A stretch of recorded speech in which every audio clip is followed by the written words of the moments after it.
This is To the Point with Michael Williams. Good morning. Our local congressional delegation got set to help tackle budget debates in Washington. Big ones at issue: President Biden's $6 trillion budget blueprint. It proposes nearly $2 trillion for infrastructure spending and a $1.8 trillion American Families Plan. My first guest, local Democratic Congressman Ted Deutch from District 22. This is a really important moment for us. It's after we moved the American Rescue Plan forward to help bring us out of the horrific situation that we were in January to a point where people are now feeling comfortable going out into the community. It's something that happened because of the commitment to getting shots into arms, because of the commitment to getting resources to people who really struggled through the pandemic. Now we have the opportunity to make really meaningful investments in our country and in the future. The American Jobs Plan invests in roads and bridges and broadband and ports, airports, seaports. It invests in the kind of infrastructure that we need, Michael, not just to provide opportunity for people in America, but to help American businesses compete globally. This is an international economy that we live in, and we can't afford to let our infrastructure fall further and further behind as China and others look for ways to exploit weaknesses in our economy. So we're going to make the investments through the American Jobs Plan. They're going to help provide good, meaningful, high-paying jobs. And then at the same time, we're going to invest in families, and we're going to help ensure that kids have the opportunity to get off on the right foot, have the opportunity to learn and to thrive, and that we're ensuring that our caregivers, especially those who care for our seniors, are getting the support they need. Those sorts of investments in our community, in our families, will mean that more people will have the opportunity to participate in the economy. Stronger infrastructure, more opportunity for people to participate and thrive in our economy helps us compete globally, helps people lift themselves up. That's exactly what we're doing here. Expanded pre-K to free community college. Republicans argued the price tag is simply too high, that it's not well thought out, and that a federal debt that's already sky high. This is further adding to more and more red ink. And they also argue, and you've heard this critique, see, we told you, this is what progressives want: a socialist America, cradle to grave entitlements of one sort or another. You've heard the critiques. How do you respond, sir? Well, first of all, the idea that providing pre-K for families, which is as anyone will tell you, anyone who's looked at this will tell you, is the most significant investment we can make to help ensure the success of students later on. I suggest that they look closely at what it is we're investing in. But the main response I would give, Michael, is this is in contrast, stark contrast, to the $2 trillion giveaway that Donald Trump ran through to benefit the wealthiest Americans, his best friends, and the special interests who made the largest contributions to his campaign and the campaigns of so many of my Republican colleagues. That was special interest giveaway. This is an investment in the American people. This is about ensuring that the opportunity that capitalism provides in our country is available to everyone. That's why this moment is so critical. America is founded upon the idea of opportunity for all. What this investment does is help to return us to what these founding principles are. And that's my colleagues should understand that. Those who voted to give these massive tax breaks and massive giveaways to the wealthiest Americans and the biggest special interests should be embarrassed that they did that. Here's their chance to make amends and actually refocus on helping the broad cross-section of Americans be able to compete for themselves, build their own economic success, and help America succeed in the global economy. Can this all this spending fly without Republican support for these plans, who've been in negotiations, which thus far have not really gone anywhere? But if it can't go without Republican support in a narrowly divided House and an even more narrowly divided Senate, how does it fly? We've already heard some Democrats, along with Republicans, say we're going to say no to tax increases on wealthy Americans, no to raising the corporate tax rate from 21 to 28%. What's the real likelihood it emerges in anything like the form of what the president presented?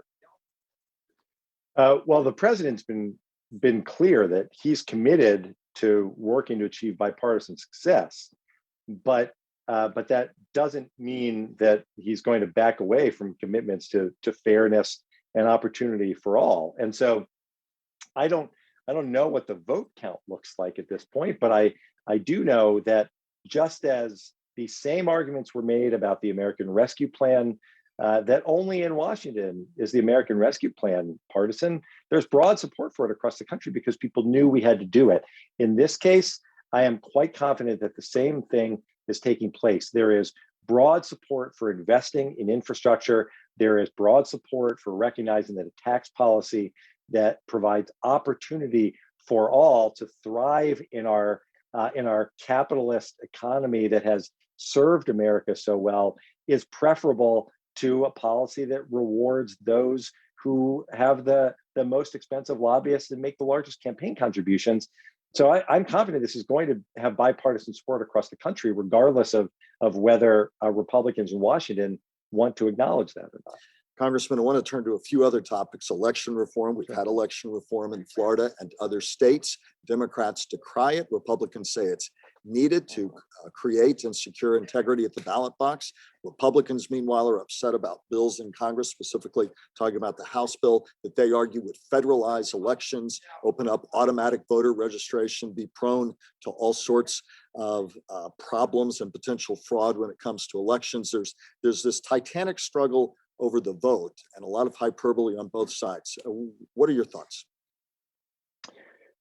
Well, first of all, let's take a look at where we are at this moment. Unfortunately, we have Republican leadership and the majority of the Republican Party, not all, but the majority of the Republican Party, continuing to espouse the lie that Donald Trump continues to espouse, which is that the last election was a fraud, that Joe Biden was not the duly elected president, is not the duly elected president. When you actually speak out, when you call out that lie, as Representative Cheney did, as Representative Kinzinger and others have, you're punished for it.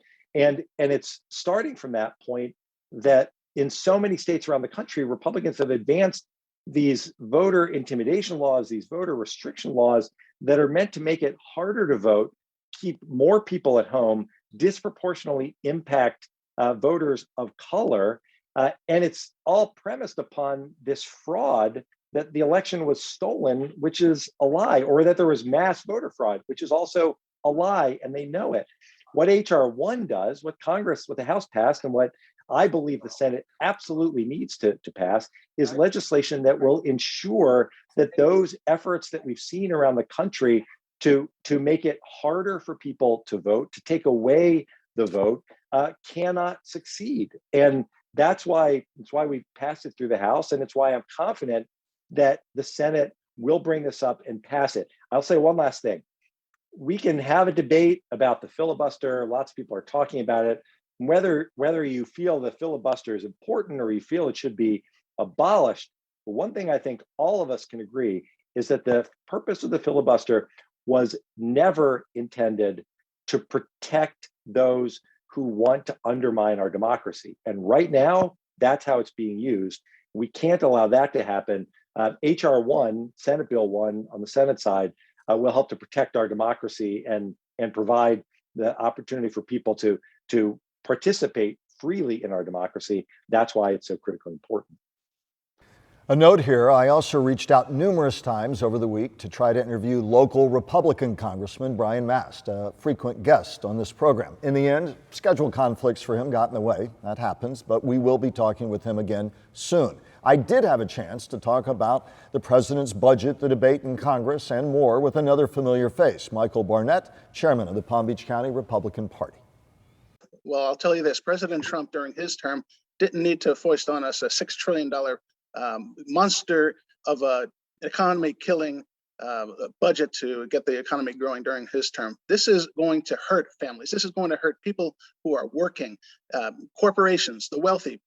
Joe Biden is punishing these people. What he's going to end up doing is punishing those who are going to be looking for a job after those corporations repair and take whatever measures they have to protect themselves at the expense of those who are going to be leaving the workforce. This is a mistake. Every Republican needs to oppose this bill.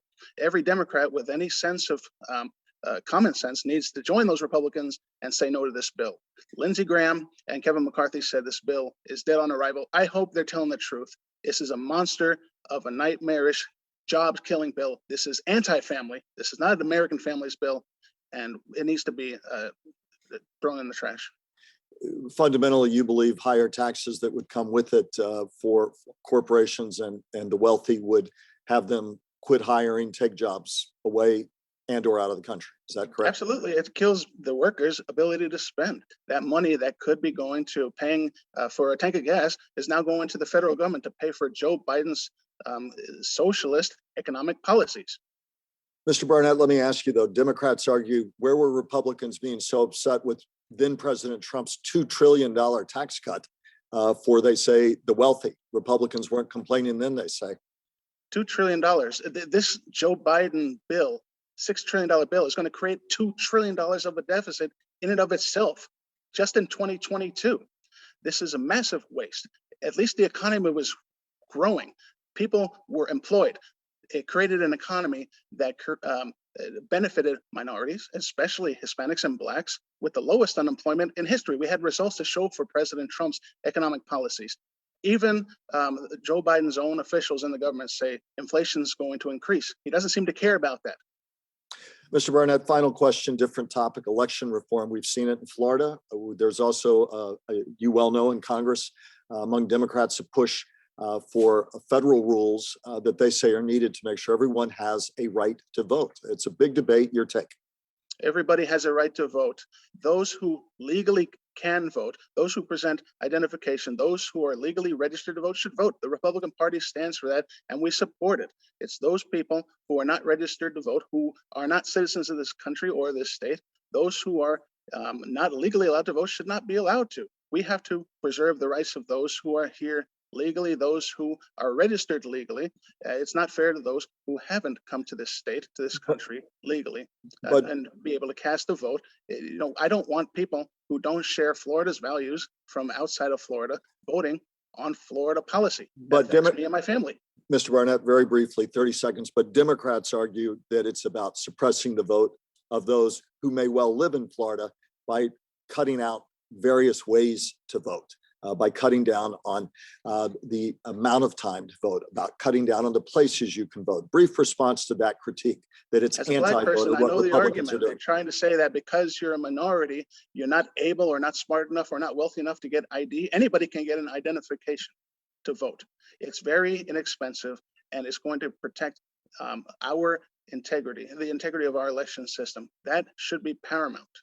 There's a motivation behind the Democrats' drive to allow everybody to vote. They want to increase their voter base.